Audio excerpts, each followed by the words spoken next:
G'day, my name's Steve and this is Reevesy's Workshops. Today we're going to put some brakes on a driver's wagon. The driver's wagon in question is the one for the electric loco you saw me doing the mods to. This one was also ordered from the same manufacturer, but unfortunately the owner didn't realise it didn't come with brakes. So we're going to put some handbrakes on it, which I purchased from the manufacturer, and an air cylinder. This is the brake kit that the manufacturer sent us. So brakes, shoes and gear for the rear bogie. It's all controlled by cabling. This centre plate swivels to put the brakes on. Again, connected with cabling. You can see the front set of brake shoes here and the hand brake lever. And then I've purchased separately this air cylinder, which I'll connect somehow onto that plate you can see behind it. Off camera last night I pulled the wagon apart to have a look at what we've got, and as you can see here, members of the club had already fitted this air compressor with a tank. The battery goes in here. You can see the battery charger for it. And these are the simple controls for it. Little light comes on to show you it's operating. Brakes are on or off. So that's all interconnected to power the wagons on the passenger train, but we really need a park brake for the electric loco, and that's why we're going to the trouble of doing all this. Luckily the body comes off the frames. You can see the frames here, which is great, so I'm going to be able to pull the bogies off, and it's going to make it much easier for me to put these brakes on. And I'll tidy up the chassis and spruce things up a little bit as I go along. The brakes have drop arms that have been laser cut, and as you can see from this one here, they hang down off this bar. So I'm going to fit the other one.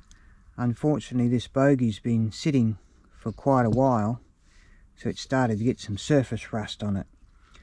The way we get rid of that is we get a bit of Scotch-Brite, which I can just cut off. There are different colours for different grits.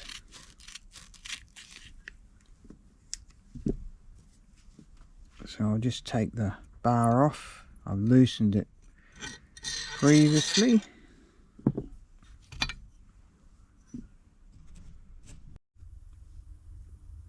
So I've put a bit of rag on the lathe bed here so I don't get any rust particles getting into the finer workings of the lathe, and then we'll just remove the rust with the Scotch-Brite.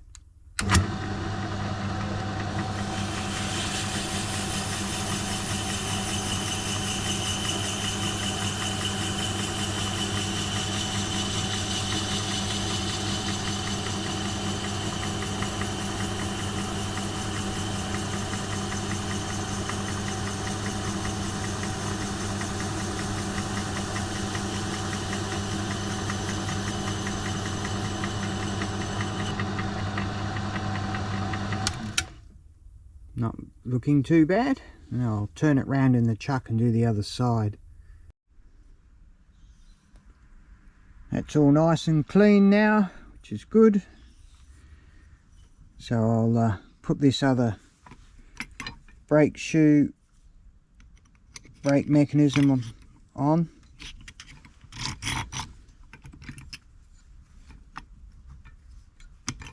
A bit tricky to get at.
axles are a little bit dirty as the back of the wheels. I might as well take the opportunity to clean these at the same time. Just spruce the bogie up a little bit.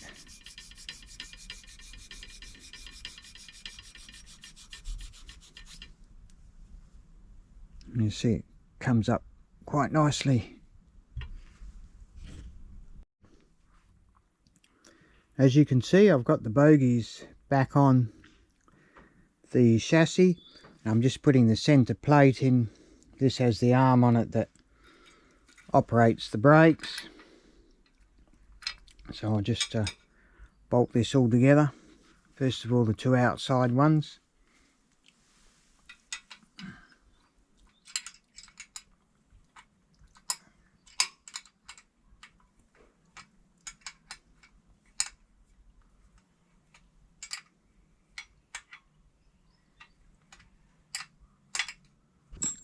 Then I'll do the middle one.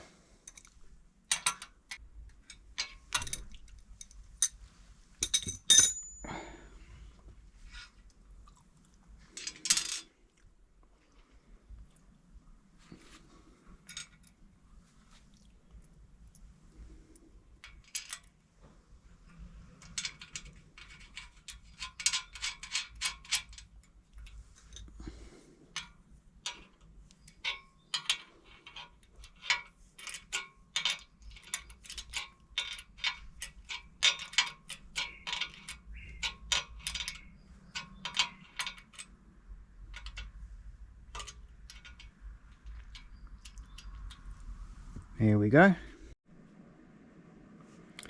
There weren't any pre-drilled holes on the frame for the hand lever bracket, so I had a quick look on the manufacturer's website to see where the bracket is supposed to sit, and from there I was able to locate the bracket. Then I used the drill in here first of all to spot the holes, and that left a cone shape inside, and I was able to use a pilot drill to drill the holes out, then follow through with this one.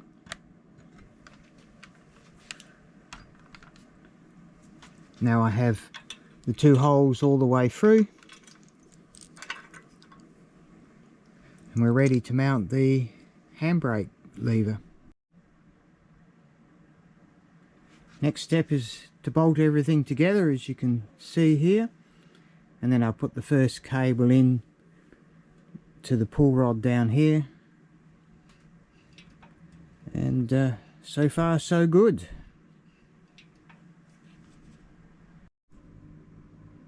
As I mentioned before, I'm going to fit a commercial air cylinder to the system, and I'm using a 25mm bore by 25mm stroke air cylinder. It's quite a big item, so it needs to be adapted to fit the existing braking system, and I've done that by using this piece of flat bar here, which you see has been bent to give me some clearance here above the adjusting nuts for the wires. That was all bent on the hydraulic press by just pressing down on this, flipping it over and pressing down on that till I got the right contour. Then you can see, to give me some clearance, I've put this brass spacer in, and I've got a lock nut either side here to hold that 5mm bolt in place. And then I've just used the standard pins here for the other end. I'm going to have to put a return spring of some kind in, and I'm not quite sure where I'm going to put it yet, but that looks like where I'm going to put it. And you can see it's working okay. One problem I did have is this bar was rubbing on this bracket when I had it in this first hole here, and even though I moved it once, it was still jamming halfway through the stroke, so I had to move it further along again, but I finally got the clearance I need, and as you can see it's working fine now, which is good.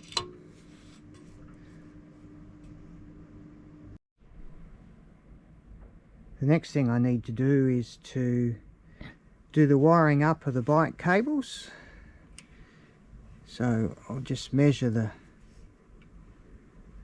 length of the cable here.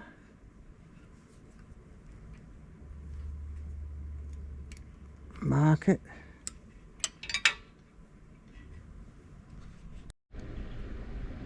With that marked out, I was now able to complete cutting the cable to length. Then it has aluminium tubing, which I believe is a spiral shape inside here, that the cable goes up and down, and this plastic sleeve holds everything together.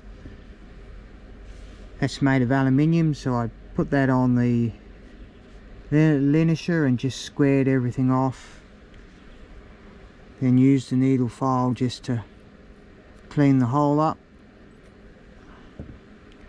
From there I'm able to feed the wire down into the tube like so. I've never done anything like this before, so I went on to YouTube and found out that I need these, first of all, these end caps that go on here, and that stops the cable from getting damaged. And then once you've terminated the wire, you put this little insert in, crimp it, and that stops the wire from fraying. So I'll show you that now as we fit it onto the wagon. So next stage is to feed the wire in to this little cup thing here, and then down here is a bolt with a hole in it, and that feeds in there. Then that cable goes into there, and then we can terminate it in the other end.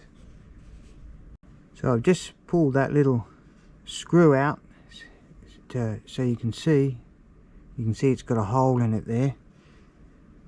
So then you just feed the wire into there like so, and then you screw that up tight and it squashes on the bit of wire and holds it in place. With that all adjusted up now, it just leaves protecting the ends with this ferrule. So it just slips on there, and I can use my crimping tool to crimp it in place. I'm told not to do them too strongly or damage the aluminium, and there it is.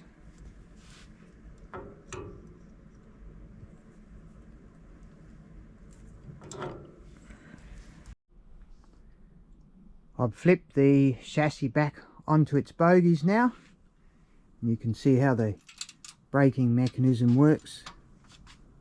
You can see the air cylinder there that we fitted earlier, all the braking cables. The air system uses nylon tubing, in this case 5mm diameter, attaching to press-in fittings. So this is all ready for the body to go back on now.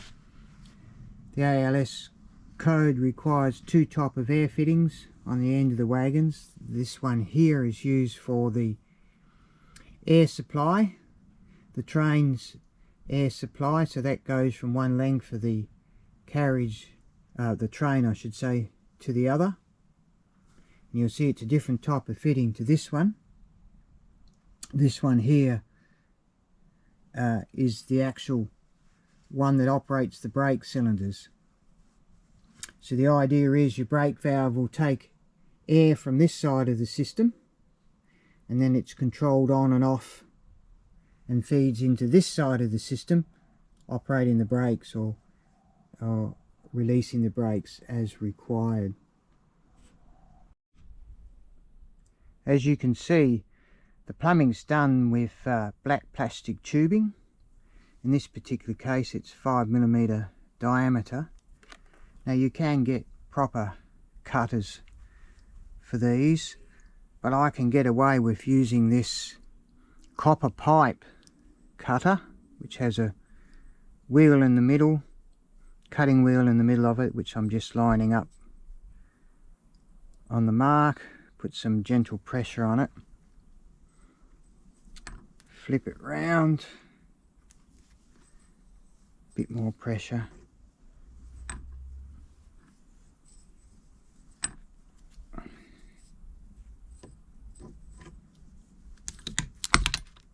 that gives me a nice clean brake, but the tubing is a little bit squashed and needs opening out, so I've got a drill. So I'll just clean out the debris.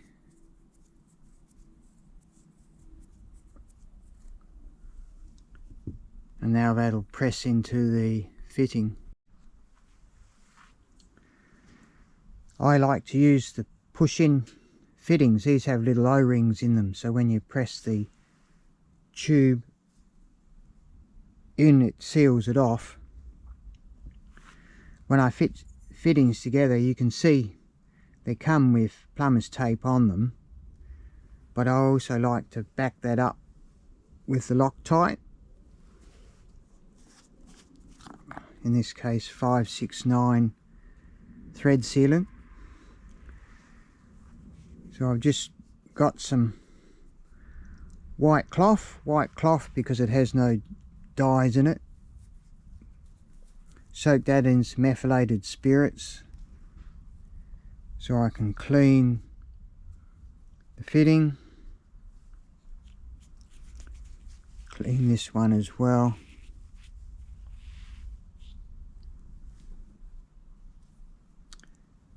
Trying not to put my fingers on the cleaned areas and contaminate it. And a little bit of Loctite.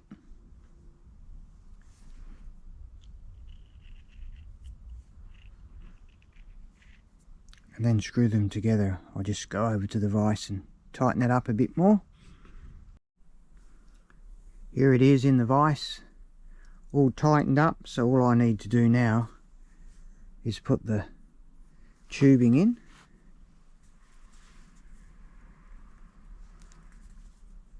And that locks in place quite strong.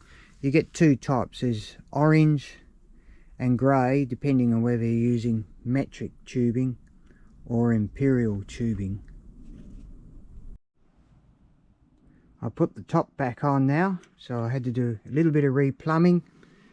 So this is the main air supply, so I put a T-piece in there, run the pipe off to this fitting to give us the train air, and then the other pipe, which you can't quite see properly buried down here, is the brake fitting. Then I just tidied it all up a little bit. So we'll flip the compressor on.